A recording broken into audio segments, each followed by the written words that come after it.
கடவுளே 30-35 வருஷமா என் லவ் அரியர்லயே போயிங்குது. இந்த வருஷம் மட்டும் கிளியர் பண்ணி விட்டுன்னு வச்சுக்க. அடுத்த வருஷம் குடும்பத்தோட வந்து மொட்டை அடிச்சுக்கிறேன்னா முறையத்தை பார்த்த வேலைக்கு ஆக போகுது. பாப்பா இந்தாமா இது எதுமையா உங்க அக்கா கிட்ட கொடுப்போம். டேடியா அட மண்டை கோளாரு எவனை பார்த்தாலும் அப்பா அப்பான்னுவேன் எதுமா கொடுப்ப? இல்ல எங்க அம்மா தான் உங்களை அப்பா அப்பான்னு கூப்பிட சொன்னாங்க. என்ன உங்க அம்மா பேரு என்ன? பிரியா.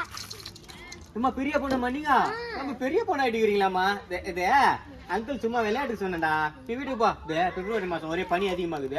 வீட்டை விட்டு வெளியே வராதீங்கன்னா நமக்கு போயிடுங்க. போங்க போங்க போ. சரி டாடி. இது நீங்க செருப்பு கட்டி அடிச்சுக்கலாம் என்ன? வெக்கமே இல்ல. 20 வருஷத்துக்கு முன்னாடி இவங்க ஆத்தக்காரிக்கு லவ் லெட்டர் தூக்கணும் ஒன்னடா சின்ன பையா. இப்ப அவ பெத்த பண்ணிக்கே லவ் லெட்டர் கொடுக்குற நிலைமை ஆகி போச்சு. என்னமா தெரியும் என்ன மறந்து போய் கண்ணைக்கு ஆயிட்டு இருப்பா. ஒரு மதுரை விருதுநகர்லாம் கொளுத்திட்டு இருப்பான்னு நினைச்சேன். பார்த்தா குழந்தை பத்துக்கிட்டு வேலையா இருந்துக்கிறா போல. இவரோட பொண்ணு ஆயிட்டுக்குதுமா.